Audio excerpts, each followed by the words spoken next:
Welcome to Muted in Medicine, the podcast where we break the silence on the untold stories and pressing issues within the healthcare profession. Join us as we dive deep into topics that often linger in the shadows of medical corridors and are not discussed in conferences, meetings, social gatherings, and in the hallways. They are often hiding. From navigating errors and facing litigation to the often overlooked realm of mental health among healthcare professionals. Through candid conversations and storytelling, we aim to amplify the voices and shed light on challenges that resonate across the medical landscape. So grab your stethoscope and a cup of coffee and tune in as we uncover the layers of complexity in the world of healthcare that are so muted, yet so profoundly impactful. Hello, everyone, and welcome to another episode of Muted in Medicine podcast. My name is Saba Fatima, and I'll be your host for this podcast. I'm a pediatrician with a passion for helping healthcare professionals facing secondary trauma at work in healthcare, which often they're unprepared to face, and spreading more awareness about it. And with this podcast, we hope to discuss some of the most taboo topics in medicine that are often not openly discussed. I hope you're enjoying some of the content that we have been providing. And I really wish that if you want to listen about some new topics, please write us in the comments, email us at mutedinmedicine@gmail.com. I would really like to cover some topics which are more important to you. And also, please don't forget to subscribe on YouTube to Muted in Medicine. Medicine is built on knowledge, training, and experience. But what happens when those aren't enough? Uncertainty is an unavoidable part of healthcare.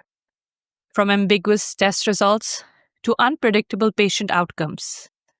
Yet, in a profession that values precision and expertise, admitting uncertainty can feel like a weakness. In this episode of Muted in Medicine, we explore the discomfort of medical uncertainty, how it impacts decision-making, and the emotional toll it takes on healthcare providers. How do we navigate the unknown while maintaining trust, confidence, and compassion? Let's talk about it. To discuss this with me today, I have Dr.Galina Gheihman. Dr. Gaiman is an Assistant Professor of Neurology at Harvard Medical School and an attending physician in General Neurology at Mass General Brigham. Dr. Gaiman attended the University of Toronto for her undergrad. She earned her medical degree at Harvard Medical School and completed her residency at Mass General. Dr. Gaiman helps run a monthly acute neurology simulation program for medical students, founded the BRAINS program supporting near-peer teaching of medicine residents, and is a co-director of CME course on neurology for the non-neurologist. She's a co-founder of a monthly medical education journal club and co-leader of the Mass General Neurology Residency Med-Ed Certificate Program. Dr. Gaiman has wide research interests, including resilience, leadership, navigating uncertainty and mentorship, and career development for clinician educators. Dr. Gaiman, welcome to the show. Hi, Saba. It's so wonderful to be here. Thank you so much for that warm introduction. And I'm really happy that we're going to be shining a light on this topic. Thank you so much for having me. Yeah, I'm really excited to learn because I've read some of your work online. So I'm really excited to learn from you today. And I'm sure our audience will too. We ask everybody this question before we start, and you can think about it. But what is bringing you joy in medicine today? Oh, that's such a great question. I have a ready answer. I think for me, it's teaching. It's teaching our residents. And my favorite part of the week, no doubt, is our resident clinic, because I think it's the perfect epitome of where we kind of bring patient care and education together.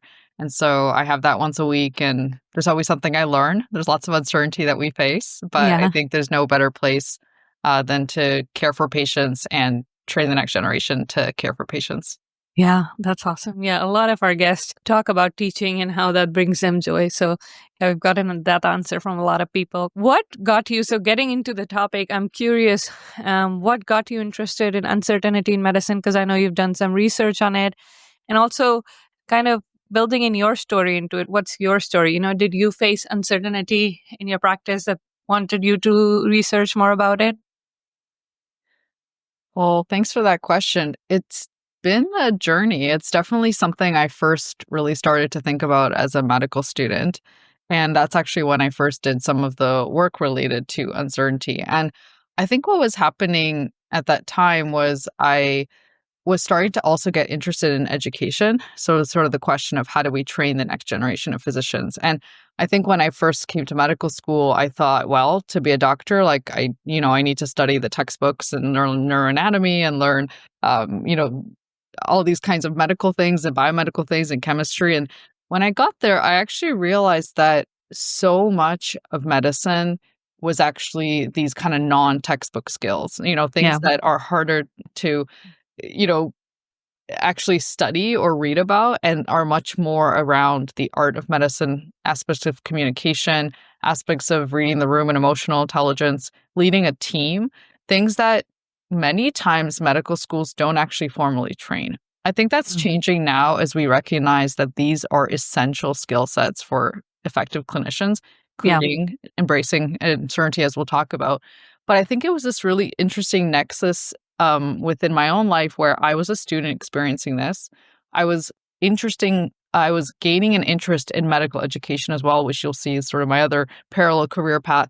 And I ended up meeting an individual, her name was Arabelle Simkin, who I wrote my first paper on this topic with. And she was studying this, like her master's thesis was on Wow. medical education, the idea of how do we teach and train uncertainty. And so it was just this blossoming of an opportunity to take something I was curious about and really delve into it in a little bit more of a detailed way. And so we actually worked together to kind of dive into the literature and do not so much a systematic review or even a scoping review, but really create a practical guide, like really like how do you hand something to someone and say, here's ways to deal with uncertainty. The first thing we wrote was actually the 12 tips Yeah. series. It was really this idea of, facing flying in the face of uncertainty and embracing it and even thriving, and really geared to trainees, but also other clinicians who are further along in their practice. And so I guess I'd say that's what got me interested was how do we teach this better? How do Yeah. we make this better? How do we help people facing this challenge? And certainly my personal story is involved because the second you step onto the wards, like it's uncertainty everywhere. Mhm. Yeah, and it's fairly, I think, when you're starting out new, and we can talk more about it if there are some factors that can influence it. But I would think if less experienced, you're more uncomfortable with uncertainty. Maybe that would be my guess. I don't know. If you're less experienced as a medical student, trainee, early career attending. So just talking about it, are there some factors you think that contribute to uncertainty? And those could be just individual factors or factors in the system. Is the medical system just prone to uncertainty in general? Well, this is a great question. And in some ways, it helps to go back to very basics of definitions, like what are we talking about? Yeah. And really the idea is, in fact, when uncertainty was first raised as a topic of study and interest, that was where the debate was. It was like, what is the definition of this? Yeah. And there was lots of definitions. People talked about the types of uncertainty. Some people spoke about the sources of uncertainty. Some people spoke about the feelings that uncertainty arises. And so I think the way I kind of have landed on definition is one person I heard say it's kind of like a psychological process. It's actually an awareness. It requires a consciousness. So it's a consciousness or awareness that you basically that there's an unknown. So it's a subjective perception or an awareness that happens kind of in your mind where you realize there's an incomplete answer or non-definitive answer. And so based on that definition alone, you can imagine that there might be some reasons why some people may or may not be uncertain, right? So there has to be that kind of awareness. And so not only there's the awareness that there's a piece that's uncertain, but then that's sort of how do you respond? So there's a lot of secondary emotions that come up to this cognitive exercise or this like psychological awareness. That's sort of how I define like uncertainty or being aware that it's happening. However, you asked about are people more or less prone? We'll get to people in a second. I think what's also helpful is to talk about situations or contexts. So thinking around what might be sources of uncertainty, there's lots, right? There is sometimes uncertainty in something like a part of the medical process, like the diagnosis Yeah. or the treatment plan. However, there might also be uncertainties that come up from just the complexity of the situation, in the sense that maybe there are lots of competing factors and some are true and some are not. In this case, different than the other case. There could also be a lot of patient-based factors or kind of patient-based variables that you have to consider, or even the context. Like I always say, if decisions have to be made quickly in the acute setting, there's a lot more uncertainty sometimes than you can do it over time. Yeah. But as you can imagine, there's also an individualized aspect. And the one thing I'll say here is that for everyone, no matter where you start out, and there seems to be some kind of this inherent basis of like you're more or less tolerant, which we could talk a little bit more about in a second. But I would say is no matter where you start out, I think gaining an appreciation for or tolerance of uncertainty or even embracing it, whichever term you like to use, I think is a developmental process. Mm. What I mean by that is that it changes over time and with experience. And so if we think about just becoming a clinical expert, let's say, you trained a pediatrician, I trained a neurologist, day one, I like to say there's a lot of uncertainty.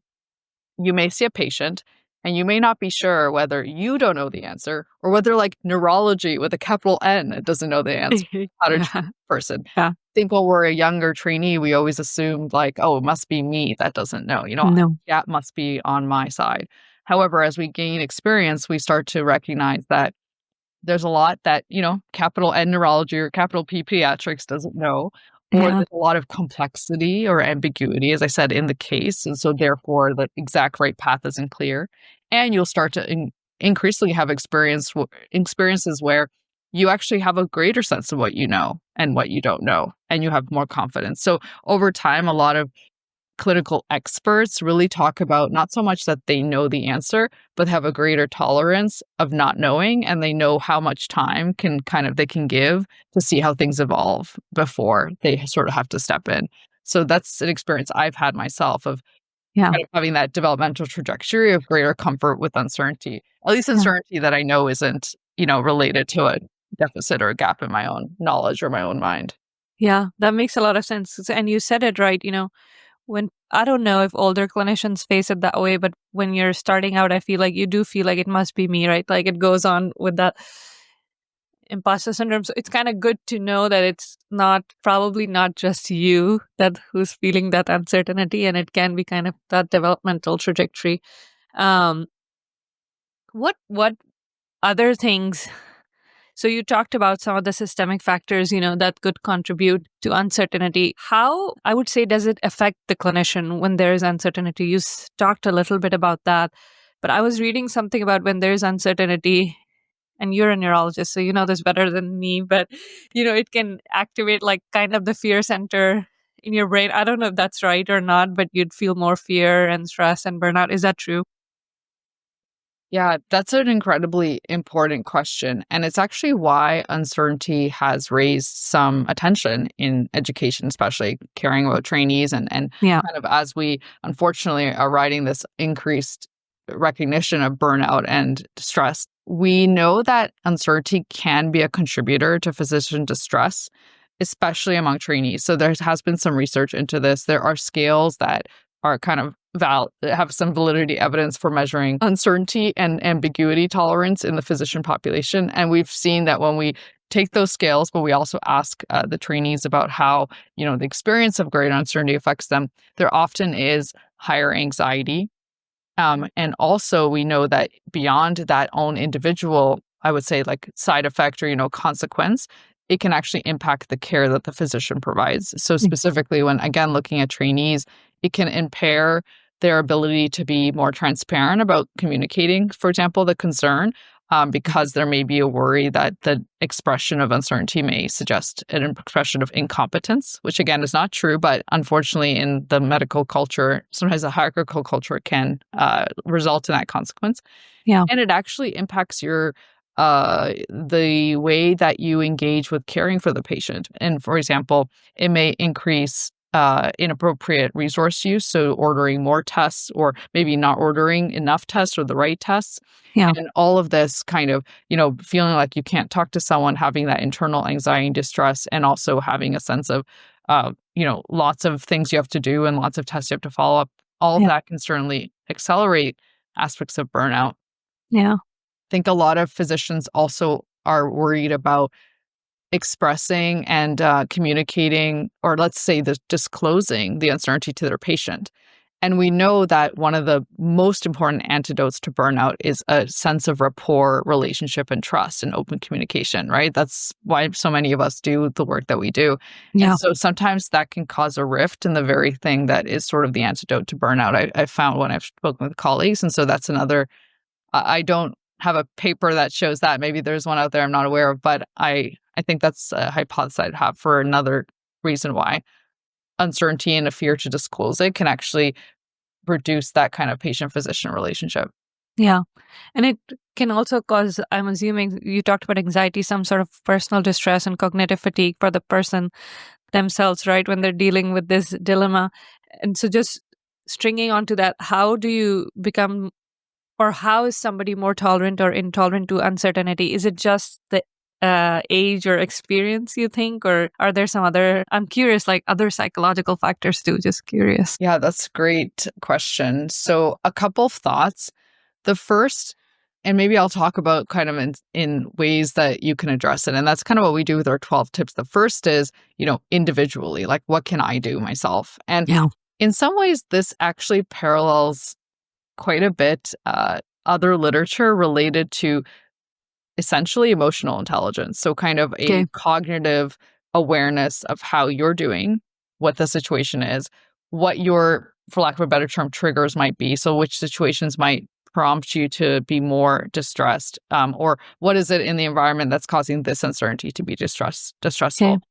And so kind of pausing and recognizing that, uncertainty is happening, and trying not to let it run away from uncertainty to sort of anxiety or to overgeneralization or catastrophization. So almost this sort of cognitive thinking traps in this case, that what does the uncertainty mean about you as a physician or about your patient or about the consequences? So if you can kind of pause there, that's an individual, essentially like almost like a CBT like way that you can help yourself cope with that emotion and not let it overgeneralize to, anxiety or distress about yourself as a person or about your abilities as a physician globally or your career. So that's kind of what you can do individually in that moment. And all the good things that help with us pausing and experiencing our emotions help there. Can you step out of the room? Can you take a pause? Can you name the emotions? Can you understand how your thoughts are kind of maybe overgeneralizing that emotion to just making it something bigger?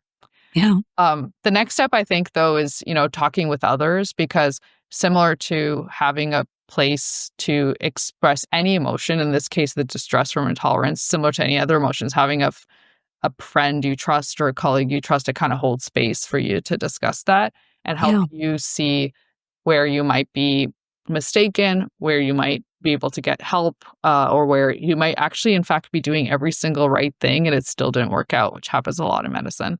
So I would say that that's another way. The more you experience that you can have this feeling and survive, and then actually thrive and actually move forward and maybe even learn something, the more you will be less afraid when it revisits you. Yeah. Yeah, I mean, it definitely feels uncomfortable to sit with it, like the uncertainty, I would say. So I like that, naming it and recognizing it, that it can be normal. So you talked about, I feel like some physicians, or let's talk about myself. I'll talk about myself. I would respond. I struggled with a lot of uncertainty in the for first few years of my career. When I got my resident feedback form, like the residents give feedback, and they said like, she gets confused really often. So I got that, like she's thinking about certain things and it gets her very confused. And that was just probably, I don't know if it was my internal imposter syndrome or the uncertainty that I was feeling in that moment. And I do know that it has gotten better over time. So I like that you said that, just, being comfortable with that thought of having it, and knowing that. I just want to reiterate, and would you agree that everyone experiences it at some point? It's common to all the medical field. And medicine maybe doesn't prepare for it. Would you agree with that?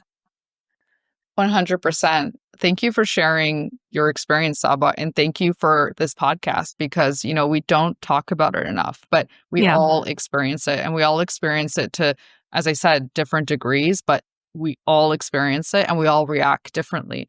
And there may even be some people that say, oh, well, I don't experience it. It doesn't cause me distress. But the thing is, you can look at their actions. Maybe there's someone who it's not distressful because no matter what the patient comes in with, they order the same test. Or, people have different ways of dealing with the fact that we don't always have the right answers. Yeah. I think there's a little bit of, I won't go too much into this. Some people like to say, there's maybe self-selection to what specialties we choose. There seems to be a thought that like neurologists can handle a lot of complexity and uncertainty. And I certainly feel so, but I'm not sure that we're that different. I think we all have uncertainty and complexity. But I did want to say something related to this topic because as I sort of said to you, I think there is a little bit of like an inherent place that you start out, like some people being a little bit more and some people a little less tolerant of uncertainty. But the reason I really want to emphasize this is because to say that like it's good to have high tolerance of uncertainty is too simple a model. And I really love this argument that's put forth by, in this one paper by Samuel Rice Dennis and colleagues. It's Tolerance for Uncertainty and Professional Development, a Normative Analysis. And when I first ran into it, I had to sort of, understand what their argument was. But normative analysis is something that is borrowed from philosophy. It's the idea of like looking at two extremes to better understand the concept. And so this idea they propose in their paper is like, well, what if we had a super intolerant of uncertainty physician? And on the other hand, we had a super tolerant of uncertainty physician. Like, would we lose something in these extremes? Because I would definitely not want people to walk away thinking that like it's bad to be tolerant, as you kind of were describing with yourself. So they give this example and they say, well, if you have a low tolerance, it might lead to stress, to avoidance, like not wanting to get the answer, or kind of overdoing things or overthinking, like never settling down to never putting your nickel down. On the other hand, if you have a really high tolerance, you might be a little bit cavalier. You're like, oh yeah, like it's fine. We don't have to send that. We don't have to consider this other differential. Like, this sounds like this thing is good enough. Yeah. Maybe some hasty decision making, like you anchor on your very first diagnosis, right? So you seem to maybe fall on, let's say, the first kind as opposed to the second. And so then at the end, they sort of say, well, what's the prescription for this? Like, what is it that we need? And they really point to the fact that actually both of these physicians need a little bit of a different approach. And they suggest cultivating 3 specific virtues that can help any one of us, no matter where we are on the spectrum. And the first is courage. So especially for the low tolerant physician, it's the courage. It's the courage to sort of say, I'm going to kind of like stand in the face of this uncertainty. I'm not going to flee from the threat of it. I love that. About it. I'm going to stare it straight in the eye and actually take on the uncertain terrain and kind of proceed forward. For those who are a little bit more tolerant, who maybe don't need that courage to break the fire, what they need is diligence. Diligence being like, what's our due diligence here? Things we can't miss, making sure that we don't just stop at the first thing, but consider some other things, or, be aware if things change, and also seek out guidance from people who are more knowledgeable than us. So kind of not rest on our laurels if it's something we're less familiar with. And the last one is curiosity. And I actually think that is something that can help to balance these two sides, really like always being curious. What else can we learn, or what might be different for this patient? Or in the bigger sense, like what can we do to push medicine forward? Like maybe we know this now, but what might be an even better approach than what we know now, and go into the literature to fill those gaps. So in a way, circling all the way back to what you said, was like, when I got those, when you got those resident feedback, you sort of interpreted she's indecisive or she's confused as a negative thing. But maybe flipping the model to a growth mindset of like, hey, yeah, I always consider lots of options. And then, I go and I read and I think I ultimately make a decision. That's where you want to get to. But it's not necessarily a bad thing. So recognizing these strengths maybe are limitations, and vice versa, our limitations maybe are strengths. And how do we strike that right balance to move forward, give the team and our patient the best care? I love that. Yeah, that was awesome. I don't think I talked about this to anybody, and nobody has ever put that back to me. So I love that thought of courage, and it's so important. I feel like anybody who's listening and struggling with that, it will be so important to listen to that. So thank you. I was going to say just going off that example again, talking about patient care, when you get into that little bit of more uncertain spectrum, when you're more uncertain, it can affect patient care in some ways, right? You talked about it, overuse of tests. And just for me, I would do some things like maybe call the patient, like once they have been discharged, or it was really important for me, like they would have a good follow-up after, because I was unsure about the care that I was providing. So why is it that we are so uncomfortable either communicating uncertainty with patients, and how can we do that better? I think just how does it affect patient care, and how can we make that better? Yeah, thank you for that question. I think this is so key because just like the prior discussion of it's not, black and white, good or bad to be intolerant of uncertainty, it's not like black and white, good or bad to talk to patients about uncertainty. I think that the literature is actually mixed. There are some studies that show that if a physician admits or discloses uncertainty, patients lose trust. However, there's other studies that show that a physician who shows that there's uncertainty and discloses what that uncertainty is and clarifies it, gains patients' trust. So I think the answer here is probably not whether you do or you don't, but really how you do it. So the communication style. Okay. I believe strongly that patients value our honesty and would want to know, and in fact have a right to know the things that we're uncertain about.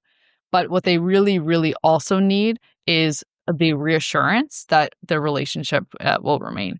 And so when I really think about disclosing and talking about uncertainty with patients, I really think of it as like other difficult news in a way that we have to deliver, right? It's like you're not going to keep this away from them, but what you will be really clear is that despite the fact that there's uncertainty, like I am your physician, like I will be with you in this journey. I will be with you as we figure out the next steps.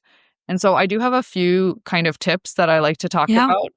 So the first is really that reassurance about non-abandonment. So sort of like being very clear, like even starting with like, I'm going to be your physician. Like we're going to figure this out together. Like we will be in this journey throughout. I also think it's really important to be very clear about what you do know. I think that's something that we sometimes forget in the conversation about uncertainty and saying like, oh, should you say what you don't know, do know?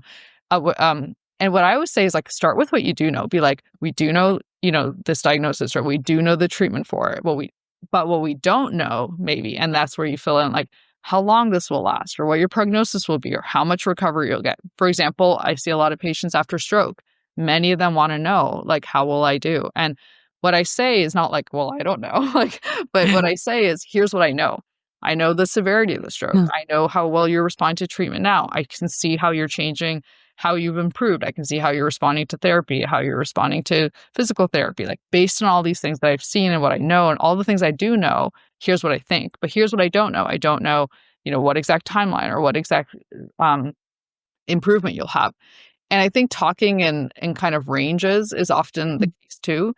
Sometimes I'll say, I don't know exactly when you'll feel better, but it will be in the range of, this will get better in days to weeks, not hours to days. And so kind of that idea of like, yes, I can't give them an exact number, but I can give them some sharing of my experience and some reassurance that, if things are not better in an hour, that they don't give up on the plan.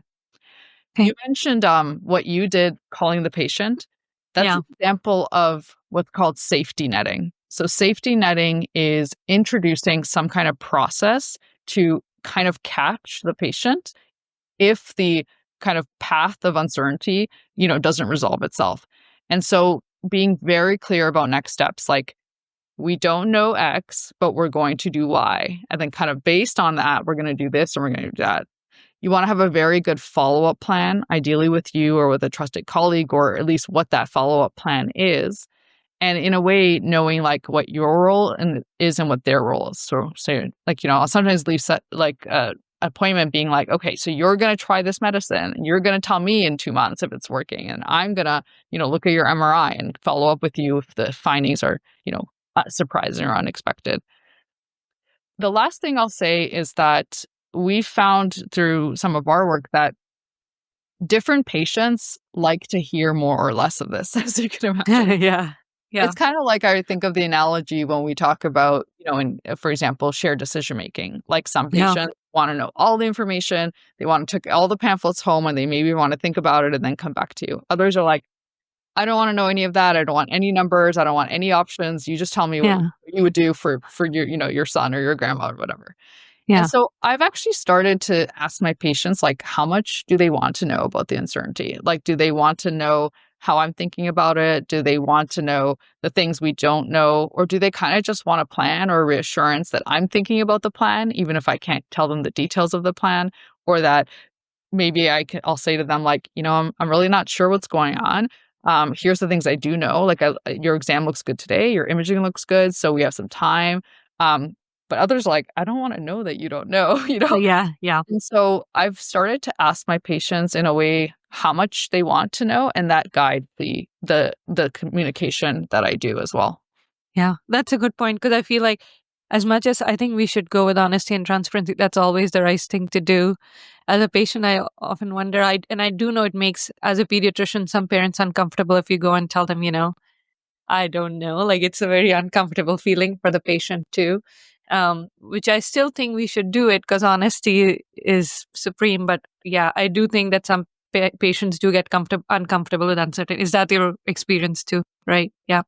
It is. And if I may offer one or two suggestions in that case. So one thing to do is actually remind patients what things you discovered today together, or like over the course so far, that has actually reduced the uncertainty. So for example, someone will come to me and they'll be like, this is super confusing. I don't know what this is. And I'll try to say things like, well, the reassuring things are, we've had the imaging done, and say the imaging look normal, or like, your exam looks really normal today, and kind of like, yeah, I don't know what happened that episode 2 months ago, but right now you look good. And so that means we've bought ourselves some time to kind of study this or think about this more. And so kind of not denying that there is still uncertainty, but almost kind of like the glass half full version of kind of like, well, today, we learned a lot of things, or we, for example, even in neurology, like when I think about localization, I talk to the residents a lot, kind of like, yeah, we don't know what this is, but we're pretty certain, like, it's not a movement disorder, and it's not, like, you know what it's not. Yeah, it's not an upper motor neural lesion or tor. Like, we know which things we need to do or don't need to do. And so while it's not like we don't know anything, we've learned a lot, there just remains a little bit of uncertainty. I also will give you a quick story, since you said, like, a lot of patients don't want to hear take it. your time. I'd be happy to hear. Yeah. What I found a lot, and this is something I've started to add to my my counseling, is I often ask patients, what are you most worried about? Or what are you most concerned about? So once I sort of, in a way, before I even disclose the diagnosis or the plan, I want to know what's in their mind, because oftentimes the things that make me uncertain are very different from the things that make the patient uncertain. And in our in the paper with Dr. Patel that we wrote recently, we introduced this model, the RAPS framework, which hopefully we can talk about. But in it, we also talk about something called the asymmetry of uncertainty. So that there's sort of, you can imagine 4 quadrants, like the uncertainty of the physician is low or high, the uncertainty of the patient is low or high. If the uncertainty for both is low, that's a great place to be. But the boxes, the quadrants that are really challenging, are when there's high uncertainty from you and less from the patient. So they don't really want to hear all the uncertainty you're experiencing. Or there's high uncertainty for the patient and low uncertainty from you. And you're kind of like, yeah, this is routine, but they're still really worried and you can't quite understand what that discrepancy is. Sure. So I found in those cases asking, what are you most concerned about? And the reason I started to do that is because I realized that often it's something I can actually answer. Yeah. Like, I'm seeing them and I'm like, I don't know what this strange, like, let's just say neurological, manifestation is. Like, and all their imaging is normal. Like, I really don't know what's going on. And they're just sitting there really, really worried that they have multiple sclerosis. Like, that's the one thing they've heard about. Their cousin has it, or their grandfather had Parkinson's. And they're like, do I have MS? And often I'm kind of like almost taken aback, because I'm like, that you don't have. Like, I don't but I say, I can assure you 100% like that you don't have. And that even buys a little bit of like, they can breathe out, and a little bit of a buffer on their side. They're less worried. And if you remain concerned because you can't quite explain, the imaging is normal, it's not multiple sclerosis, what is it? I don't know. But it's almost like you've built that rapport, and you've built yourself a little bit of time and a little bit of buffer to kind of, further explore what it is, because now they can engage with you, because that huge fear they were holding is like off their chest. Yeah, no, that's a really good point. Yeah. And that's a good question to ask. What are you most worried about? Because it might be different. So yeah, thank you for mentioning that. Pivoting just a little bit, we're talking about, how are we teaching, dealing with uncertainty to our students, residents? And I know you have those 12 tips. Did you talk about all of those, or how can we cope with that uncertainty better? I hope we are finding some way to teach our current trainees because, I certainly didn't get it in my training, and I think many of us don't get it formally taught. I think that, as I mentioned, increasingly medical schools and hospital systems are realizing that having even just a place to talk about this or even some language around this is very helpful for trainees and very helpful for practicing clinicians as well. And I think that the probably bottom line of what you can do to make this better and to teach it is probably role modeling. What we found in the 12 tips, we actually sort of proposed it as almost a hypothetical, not hypothetical, but not entirely on theory based on some prior research, but really this idea that we saw that, when trainees could see role models, so senior clinicians, role modeling, accepting uncertainty or speaking about it openly, it really made it much more okay to have those conversations and normalized the process as being natural and helped to mitigate some of what we talked about earlier in terms of the burnout or the fear of disclosure. We also did a empiric study. So Mark Johnson led this work, and he was really interested in specifically uncertainty in the graduate medical education setting because, as a medical student, you're more witnessing a lot of this, but as a resident, you're really facing it because you're part of the decision-making for a patient's care. And so he witnessed that, again, he did a series of observations in real time, but also interviews with residents. And what they spoke about was really these iconic role models who stood out. And they stood out precisely because they were not afraid to say, I don't know. They were not afraid to say, actually, some things are inconsistent, or well, one thing I'm worried about or considering is, this thing that we haven't talked about. And so it was these role models that made it all right to disclose the uncertainty and also gave them a plan. So, for example, an attending who says, well, I don't know what's going on, that's helpful. It certainly at least normalizes the process, but also doesn't really give you a lot of what to do. Yeah. Someone who, like you, Saba, says to her residents, I'm not sure what's going on. I know they're doing better. I know they're not benefiting from being in the hospital. We'll send them home, but I bet you, I'm going to call them in a week and I'm going to say, are you still feeling good, or are things looking worse? And I'm going to have a plan, and maybe I'll, send them to another person to look at, or just have a follow-up idea, or maybe won't get the imaging now, but if things don't resolve in a week, I will get the imaging then because I'd expect to see changes then, or, so kind of teaches the residents really that whole arc of role modeling, from knowing what you know, knowing what you don't know, making a plan about what you don't know. Yeah. Yeah. And I agree with you. They do like being specific. So residents prefer if you tell them there's something that we know we're going to do, rather than just if it's like a cloud, a bubble, and we don't know what we're going to do. But that makes me think about, you talked about the calling part and the safety netting. So that's not a bad thing, because I've been I've been shaming myself for a long time, and then I eventually stopped doing it because I felt like maybe that wasn't appropriate. I don't know. So it's not a bad thing. Well, since we're talking modern medicine, never good to shame yourself on anything. Although certainly, I think we all struggle with that. But I think that maybe this is a place to ask to have a growth mindset. Okay. Right. So uncertainty is like any other skill set.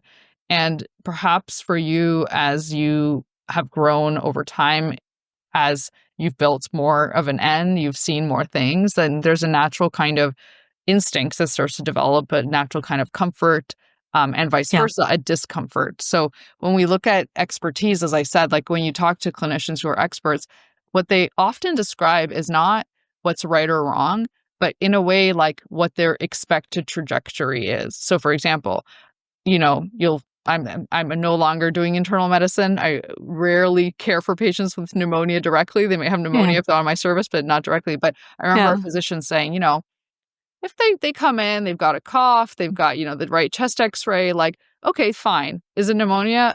Probably. Do I know 100%? No. But what I do know is pneumonia generally gets better in 3 days with the antibiotics that we give. Yeah. And so what they have is they have almost like a temporary plan. They've got like like an expected natural history.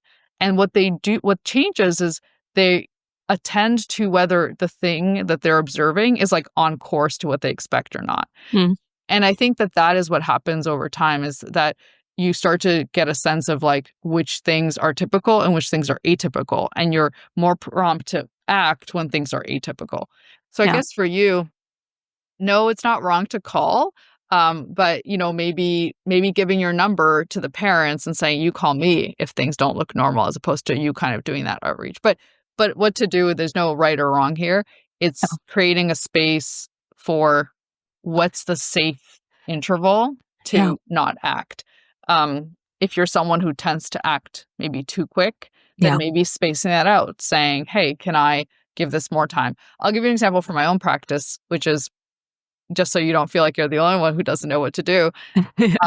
I definitely have cases where I'm not sure what's going on and I'm not entirely sure what the next right step is. But what I often ask myself in those cases is, in a way, like, what's the risk? What's the risk to not having the answer today versus what's the risk to not having the answer in the next 3 months or 6 months? And what I've often found is that a lot of times I'm making decisions around, in a way, like safety and risk for the patient as opposed to what the answer is. So maybe I don't know the name of the specific diagnosis, but I've ruled out most acute things. And so I know that it's okay if I wait for, say, that EMG and then I come back and interpret all the data again. As opposed to in cases where I'm, supervising the hospital, a lot more acute patients, a lot more sick patients. And so then my tolerance for not knowing, for uncertainty, is very low. It's like 1 or 2 days. And if things aren't evolving, things aren't clear, that's when I'm scratching my head, asking colleagues, going back to the drawing board on, the basics of the data. And so I don't know about you, but I feel like increasingly my decisions are not so much like what is just a diagnosis, but like, how much time do I have to ponder all the possibilities of what this is? And is that safe for the patient? And what's the risk? Am I keeping, a therapeutic option from them? Or am I keeping a referral to a subspecialist from them? Like, what are the things that are not being done if I wait a little bit on this? And if those things are low risk, then I give myself that time to consider, contemplate, read a little bit more, get more information. It's hard if you expect yourself to have all the right answers in the right time at right away at the same time. Yeah, I mean, let's just acknowledge that there's so much unknown in the medical field, right? Like, just want to acknowledge that, because here, like, we're talking about ourselves, but as a medical field, there's so much that's still not known. And so it's kind of okay to know that. But I think I agree with your model. And that's also something that I have come to. At first I was like, rush to call, rush to overuse. And now I'm at this point where, I like that point where you said about a safety interval. Now I know what I can tolerate risk as. Like, this is something I probably don't need to call if the PCP will follow up with it, and this is something that maybe I do need to follow up, or if they're in the hospital, I do need to know right away. So yeah, I've kind of my own algorithm. It's probably not based on any research, but just over time, I think that you're also bringing up this idea that one of the ways to help us both tolerate it, as you mentioned, you asked earlier, like, how can I hold this? How can I hold this longer? And what can I do about it? And I think team-based care is crucial. I mean, team-based care definitely has some problems with it, right? Like, in the sense of there might be a diffusion of responsibility, or things might fall through the cracks as you're doing handoff. But team-based care is one of the best ways to deal with uncertainty, because it's naturally bringing in different perspectives. It's naturally sharing the burden of that, like, responsibility and follow-up. It's almost impossible to take this all on our own. The way we practice now, you have too many patients and too much time and way too much busyness and too many tests that sometimes we don't even know how to interpret. We have to ask someone else to interpret for us, right?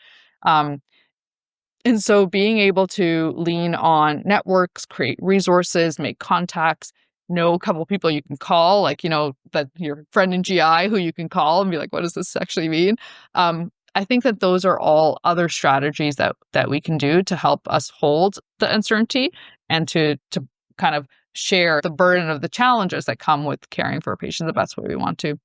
There's also been some people have looked at sort of this idea of physician groups coming together to both process the experience of facing uncertainty, not specifically uncertainty, but you may have heard of the term like Ballant groups. So helping physicians come together to process difficult emotions, difficult experiences. And some have done these groups around uncertainty as well, talking through tough cases or just tough experiences.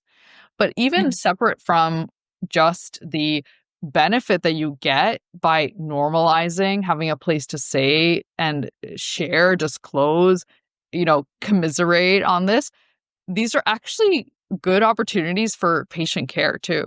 So I've been, lucky enough to hear from colleagues as a result of this work about, for example, one institution I know has a monthly complex case conference. So the place that people bring a case from their outpatient clinic when they're like, I need help, and they, at least in the neurology space, it's actually one way for subspecialists who almost increasingly are siloed, not talking to each other, like movement's not really talking to neuromuscular, is not really talking to maybe some other, sleep or epilepsy, maybe all of those are involved in some way with the case. And so getting the perspective of different colleagues who, if you walk into movement clinic, like they're going to be thinking movement first, but getting a fresh perspective on these cases can not only be helpful for the patient, better care, better new ideas, but for physicians too, hearing that it's normal. And actually, funnily enough, I've had this experience myself where I had a very complex patient and I submitted it to like these advanced behavioral cognitive neurology rounds because I needed help. I wasn't sure what to do. And it was actually both, it was a little bit funny but also somewhat validating because I heard the case be presented. It was presented by someone else. And I heard the discussion in the room, and the discussion went in the exact same circle that I went through. They also didn't know at the end. And there was this kind of spoil alert feel at the end where the imaging was revealed and everyone switched their mind, which is the same thing that happened to me. And I was hoping to give you the answer, but instead what I realized was, in fact, even they aren't sure. They don't know. And that built a kind of, as you said, that buffer space of like, okay, so it's not my lack of knowledge, I'm keeping this, excellent care for my patient because I don't know something. But in fact, no, they weren't sure on the therapy as well because really it was an atypical case and an unclear case. Yeah, that's good to know. And I think you've said it before also, the role for mentorship and peers and, teamwork is how important it is in dealing with uncertainty. So I think that just kind of, I'm going towards the end. I do want to ask one last question, but I wanted to see if there's something that you wanted to talk about and haven't talked yet. Well, I did want to introduce a little bit one of the frameworks that we proposed in the last paper that I got to work on with a fantastic team. It was led by Badar Patel. And the idea was it produced what we hope is a useful guide or tool for clinicians to navigate uncertainty. And it's a little bit more, it's different than 12 tips, which is a bit more of a, fun, easy to read kind of approach. But it's really a framework that gives clinicians kind of a path of what to do if you're facing uncertainty. And I can go through it briefly because, it's actually in many ways parallels the kind of what I would do with most cases. And the first, so RAPS stands for recognition, acknowledgement, partnering, and seeking support. So RAPS. And the recognition stage is really that first stage that's internal to you, which is the recognition that something is uncertain, that something is bubbling up inside of you. And we talk in the framework around, investigating what are the things that cause you to be more uncertain, or thinking about, like, for me, where does my uncertainty sit? Like, is it in my stomach? Is it, up here? Is it in my chest? Like, where is it going to sit? And so trying to recognize it earlier and ask yourself what might be causing it and how do you want to respond? Acknowledge refers to disclosing it or communicating it to your patient. And it's actually a separate stage because we really think of that as like interpersonal. So the recognition is like in yourself, and then the acknowledgement is the interpersonal side of things where you kind of voice it out loud. And we give some strategies, many of which I talked about earlier, about how to communicate that, to say, hey, how much do you want to know?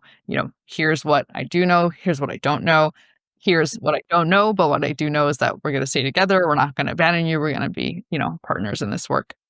That leads to stage 3, which is partnering. And partnering is very broadly defined as working with the patient, essentially to do shared decision making around how you want to tackle the uncertainty. Are they someone who wants more testing done? Are they someone who don't want more testing done? Are they comfortable with the long timeline, even though you aren't comfortable with the long timeline? Sometimes I'll talk to patients and say, listen, I kind of want this test for you, but if you don't want it, because it's maybe invasive or painful, we can just proceed with treatment, and see how you do. And some of them really don't, they don't want that testing. They just want to move on with their life. They want to address things. So it depends, but you really want to think about shared decision-making about the approach. And that's where we bring in some of those strategies around safety netting, for example. Yeah. The last one is seek support. And that is really getting to the stage of disclosure to your colleagues, asking others for advice, reading more, coming back to the situation, kind of using an iterative loop for learning from that case to kind of feed it back. And so I hope that framework is helpful for others. I can send you, include with the show notes, but would love to hear what others think. And really this idea is, if nothing else, you can pull that up and move through the stages, and hopefully it'll give you a little bit of a support in terms of moving through how to navigate uncertainty as it comes up. Yeah, no, that's awesome. Yeah, please send it to me and I'll link it in the podcast and in the show notes. But yeah, it's good. I'm so glad that you're doing more work on this and you're still, providing us ways to deal with this, because there's so much unknown still, I think, around this uncertainty. Because when I when I started researching this, I was like, okay, there's probably nothing out there. And then I looked it up and I'm like, oh, wow, people are looking into this and this is a real thing, and here I went through I don't know how many years of practice without just, blaming and shaming myself and be feeling bad about it and not knowing anything. So I think my last question was just recognizing that it can cause burnout, it can cause stress for the physician who doesn't know, and just any words of encouragement that you have for anyone who's going through this, and it can get better. Yeah, I'm so glad that we are ending on this note, because what's so critical is that, you bring your best care when you can bring your best self. And so that importance of having the kindness that you show to your patients and showing that to yourself is super important. I think with uncertainty, it's critical that we recognize that it's pervasive. It's also critical that we recognize that it's not a deficit, that it's not an incompetence, that it's not a mark of you as a physician, or it's not, taking it personally in a way And what I actually love to say about uncertainty is that I really love to flip the model. So you'd asked about encouragement. And what I would say is that we worry so much about it and we're like, oh, we have to get rid of it. We have to mitigate it. We have to. And I don't actually, I've moved away. I think when I the first paper was almost 10 years ago, and it was tolerating uncertainty, And now I'm moving much more towards embracing or thriving. And embracing is about actually looking at the upside. There's this really crucial moment where you can face uncertainty with your patient, for example. You can sit next to them on this bench and face the uncertainty together. And that's an opportunity for relationship building, for deeper trust, for meaning, for teamwork. And you could do the same with yourself, right? You can really embrace that you're courageous. Yeah, there you are, standing in the face of this uncertainty.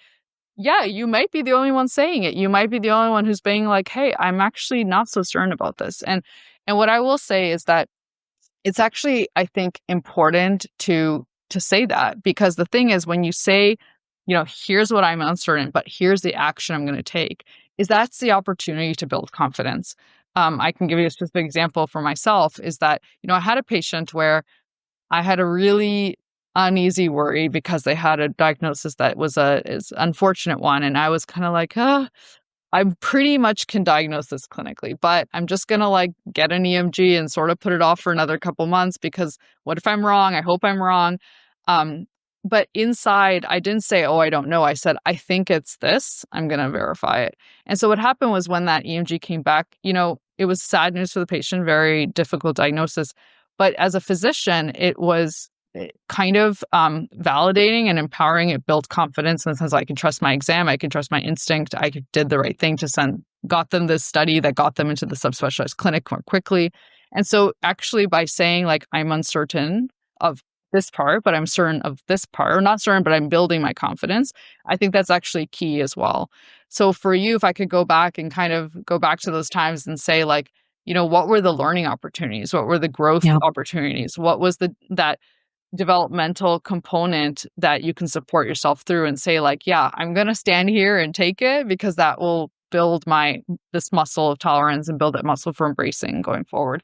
So for anyone listening out there, if you're uncertain, good for you. It's important. Good for you that you have that first step, which is recognition of the awareness. Good for you that you're listening to this or you're speaking to a mentor or a colleague because you're making it possible for them to say the same. And I think that is really the way that we're going to change this, is by basically changing the narrative around what it means, embracing it together. The complexity is just increasing. Ambiguity is just increasing. Like AI is thing, but it's also making things even more complex. Yeah. And so embracing uncertainty is really going to be a key feature of clinicians for the future. And I don't think we can do it if there's shame in the way. I think we have to do it with courage and love and support. Yeah, I love the word courage. That's going to be the focus of this podcast. I love it. And I'm definitely going to use that. So thank you for that. I think this was so helpful for me.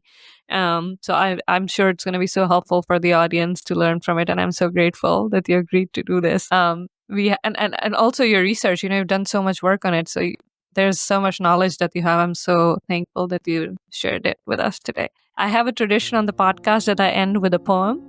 And so I'll do that if you'll stay with me for that. And it kind of goes with the theme of uncertainty.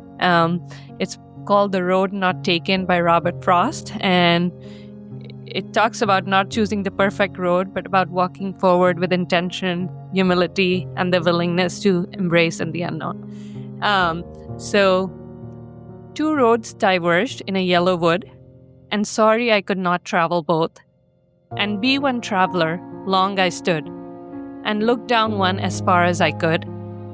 Then took the other as just as fair, and having perhaps the better claim, because it was grassy and wanted wear. Though as for that, the passing there had warned them really about the same. And both that morning equally lay, in leaves no step had trodden black. Oh, I kept the first for another day. Yet knowing how way leads on to way, I doubted if I should ever come back.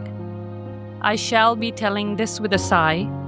Somewhere ages and ages hence, 2 roads diverged in a wood, and I took the one less traveled by. And that has made all the difference. Thank you so much, Galina. Saba, that was beautiful. One of my favorite poems. I have to say thank you again for bringing this topic to light, for this conversation, and for the really kind invitation to come here today and to share some of what we've been thinking about and trying to help people with. Thank you. Yeah, thank you so much. That was awesome. Thank you.